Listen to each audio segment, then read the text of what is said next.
Hey everyone, here it's Lesage from Pro Play Games, and I'm here to go over a deck profile video for a deck that I recently played at 3 League Cups for a second place and 2 top 8s, and most recently for a top 32 overall 21st finish at Hartford Regional Championships in Connecticut. There were 751 players, I believe, so it was a massive tournament, and I'm just getting back to normal. But I wanted to get some content out to you before I play in Daytona Regionals, especially for those who have League Cups this weekend in the standard format. So let's get over to the deck. So if you're familiar with Golisopod, you'll know that Tapu Koko is a fairly common Pokemon in the deck. It's very good because it has free retreat, has decently high HP, and has this wonderful attack, Flying Flip, which you could pay for with double colorless or 2 grass energy. And you could get some chip damage for 20 damage across all your opponent's Pokemon. And if you're battling versus a pesky Pokemon like Ho-Oh GX, you can do double the amount of damage. And with a Choice Band, you can actually do 100 damage to that Pokemon. So it can be really good. So I'll put those off to the side. Next, we have our Tapu Lele's. This is really like our draw support vessel in the whole deck. It's part of the engine. We have its pretty much perfect Wonder Tag ability. It has a lot of HP, but its Wonder Tag ability is awesome because it allows you to search for your supporters.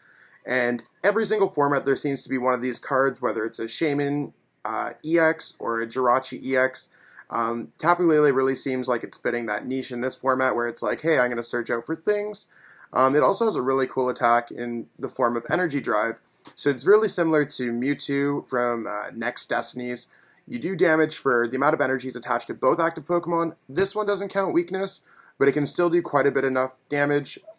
Obviously, no weakness resistance on this Pokemon, and is a very simple retreat cost at 1. So this is going to be a really good powerhouse and draw supporter type Pokemon as we go through the games. And we have Oranguru. So this is also a super interesting card. It's a basic Pokemon, and it has the ability Instruct. So if you have, draw cards until you have 3 cards in your hand. So if you have 2 cards, you could draw 1 card. If you have 1 card, you could draw 2 cards. And if you have 0 cards, you could draw 3 cards.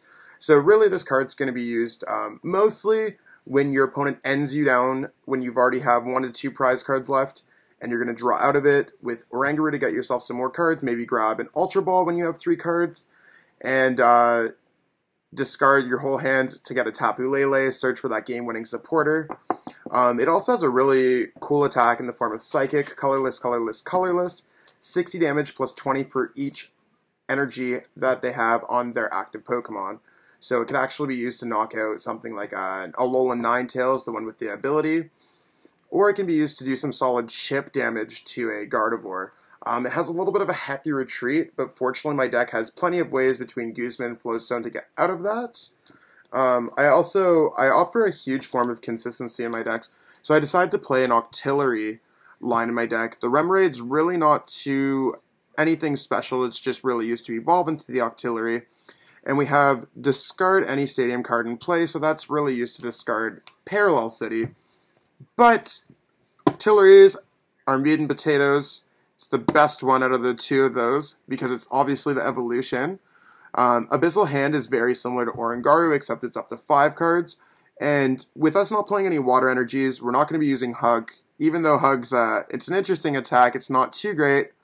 Abyssal Hand is really what we're looking for. So it's for those situations where it's like, you want to know what, I need that double colorless, I need that Choice Band. Seems like it's really good. We have, it's gotten me out of many situations. If they can't KO the Octillery, you're just drawing cards for the entire game. So that's very strong. This is really kind of the next little secret spice of the deck. We got Yungoos. Yungoos is not really anything on its own, but when it evolves into Gumshoos GX, a card that my testing partner Dakota Galanders and his testing partner Matthew Q, we went over for League Cups a few weeks ago. This card really makes our fire matchups winnable when it connects. So you'd be like, how does that really happen? Headbutt Chance is just alright. Gumshoos Chance seems okay. It's a stage 1. I'm not sure. You actually can knock out a Gardevoir in 1 hit if they have 4 energies attached to it, and you have a Choice Band on your Gumshoos. to do 240 damage. So that's crazy. If you go first, you got a Yungoos on your bench. Your opponent goes Ho-Oh Kiawe with 4 energies attached to it. You could quickly evolve into a Gumshoos and use Gumshoos' chance to knock them out for 210 damage and wiping their whole turn off the board, sorry. So it can be very strong there. I did that multiple times during Hartford. My opponents did not fully realize what Gumshoos did. Also, it has a great ability, Search the Premises, and you get to look in your opponent's hand once per turn. So I don't know how many times I can tell you that I've used Search the Premises before I've used N or any other kind of card that would allow me to modify my opponent's hand, or just whatever decision I make. I'm like, what's my opponent going to do against me? Like, what are they working with? So I could quickly pick and choose the situations where I wanted to play my cards. So I always played more correctly than my opponents could, because they could not see my hand at all. And then next off, we have our Wimpod. So this is the basic of the Golisopod and the Golisopod GX deck. Wimpods, there's 2 Wimpods available. I like this one better. You can get free retreat on your first turn, which means that I always try to retreat into a Tapu Koko, just because the Tapu Koko always has free retreat, and if it gets knocked out, well, it's not my Golisopod. So let's go into the main Pokemon, Golisopod. So this is just a very basic Pokemon, large HP at 210 HP. Its attack for a single grass can do 120 damage if you bring it up active for your turn, and it can also do an extra 30 damage if you have Choice Band, so 150 damage for 1 is insane. Grass colorless, armor press, 100 damage. You could reduce your opponent's attacks by 20 damage, and Crossing Cut GX is 150 damage for grass colorless, and you can switch the Golisopod to your bench. So the Crossing Cut GX with the Choice Band can actually knock out most basic GX EX Pokemon, which means that Golisopod's knocking something out and sending something up, so it's not getting re-knocked out. So it's very strong. The deck has quite a bit of strong support cards as well. So we have 4 Professor Sycamore. It's really standard in this format. We don't have too much great draw support. Discard your hand, draw 7. Really simple card, but sometimes you need cards. You have to make sacrifices, and this is a great card to have on your side. N's another really great card in this deck, because sometimes you have clunky cards, especially with Choice Bands and Golisopod GX and Acerolas and Guzmas and all these different kind of pieces of the puzzle that you don't want to discard with Sycamore. N's really going to be your first couple turn friends, where you're just like, I'm going to shuffle them away, save them for later on in the game, play a little bit more conservatively. You could also use N late game to disrupt your opponent down to 1, so the 4 count makes a lot of sense there. Now Guzma's kind of like the new Lysander to the game. We have 4 of those here. With Golisopod, when it goes from the bench to the active, it does extra damage. So we want to have every opportunity to do extra damage in this deck. That means that we're also sniping your opponent for good prize cards. Bringing up whatever we want, doing damage to whatever we want. This card is just very inherently strong, and it works well with this deck.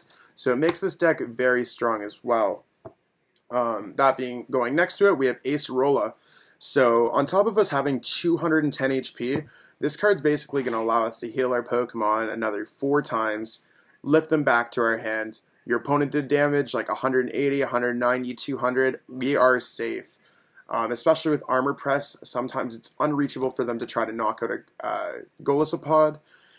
This is returning it, and then we could also just send up another Golisopod, so this works similarly to Guzma, where we can do extra damage. Bridget, this is our turn 1 girl. We are searching our deck for usually a Wimpod, a Remoraid, and a Tapu Koko, or double Wimpod, Remoraid, depending on whatever we start with our active Pokemon. Bridget's really going to put in the work for us. Now, if it's prize, sometimes you have to go for N, but you don't want to play Bridget late game, so this is really usually your turn 1 supporter, unless you start with an unusual amount of basic Pokemon. We have our Ultra Balls, a 4 count of, so you discard 2 cards from your hand, and you can search your deck for any Pokemon this is really going to allow us to get our deck set up, get our Tapu Leles out, get everything else that we need out in the game. Really basic card that we've been playing for what it seems like the past 5 years in almost every deck. So it should be fairly standard to those who have some limited knowledge of the game. Floatstones, our deck, again, with the retreat, bring up kind of motion in the deck. We want to bring up, we want to be able to retreat our Pokemon at any time. We want to do extra damage.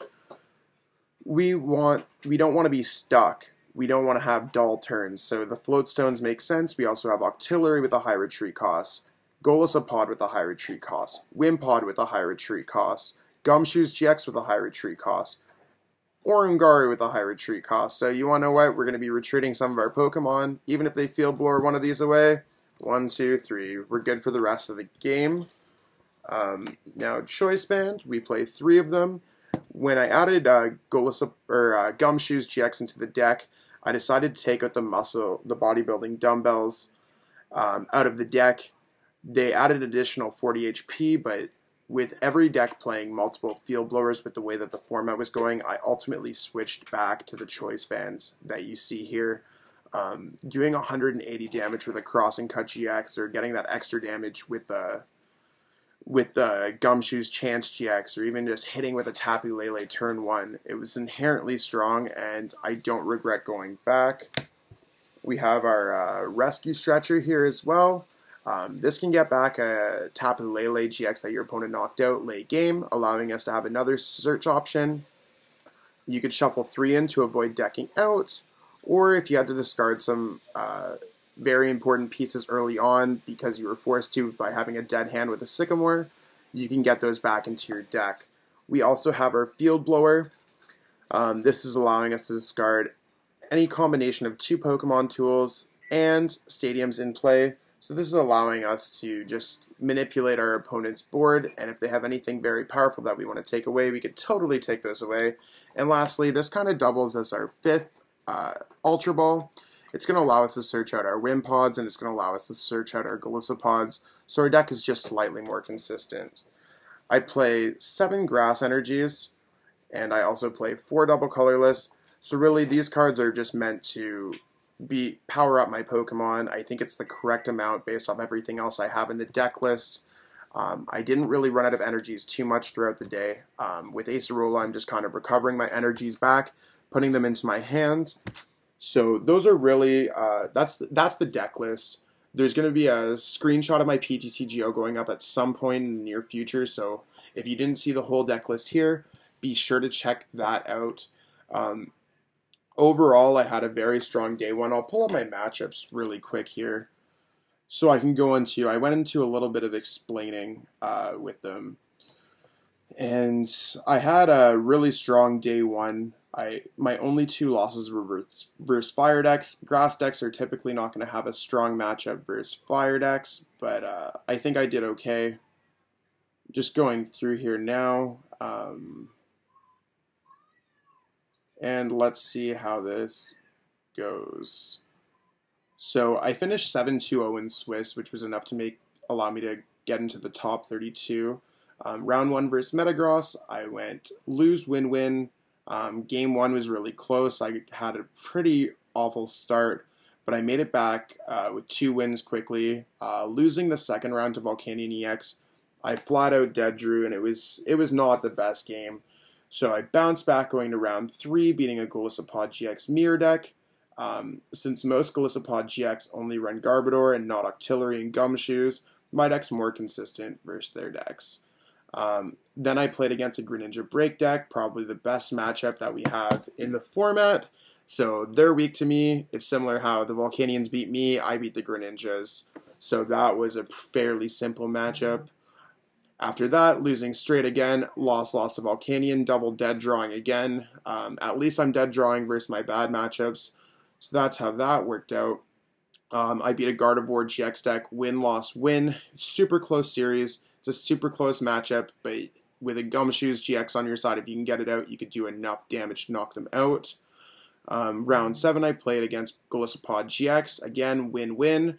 I had some fairly strong starts there. It's a good matchup based off of my list, so that's okay. Round 8, I beat a Ho-Oh GX deck.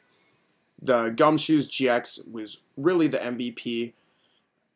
I just went through him, and he had some slow hands at some points. I used Gumshoos to search the premises. Everything went in my favor those games. I didn't give him a chance with an N. I didn't give him any chances. I just Guzmed up his Pokemon that were fire type, and I really isolated all the threats. I also played against a Ho-Oh GX, a Tapu Bulu GX deck with Vikavolt in the last round. He had a little bit of a slower setup, but I ended up taking both games very quickly to make day 2. Day 2 didn't really go my way. I went 2-3 on day 2. I had some fairly awful draws, but sometimes it's to be expected when you have an okay day 1 and you face some great opponents on day 2. So that being said, I think the deck is in a fantastic position going forward, especially with Volcanion doing as well as it did recently. We have people are probably going to jump to Greninja to counter the Volcanion deck, and everything just seems like looks like it's an okay position for the metagame. And going forward, the deck, you can cut the Octillery and you can cut the Gumshoos for Zoroark GX when it comes out in the new Shining set. So that's going to be very strong as well. So that being said, yeah, it took me to a second place finish at a League Cup where I lost to Fire in the finals, a top 8 at a League Cup where I lost to Turtonator GX with Lurantis, so a complete counter deck, and finally it took me to another top 8 at a League Cup where I played against a Gardevoir GX deck, and time got called. I got fairly unlucky. My opponent got fairly lucky, and sometimes it's how the game goes.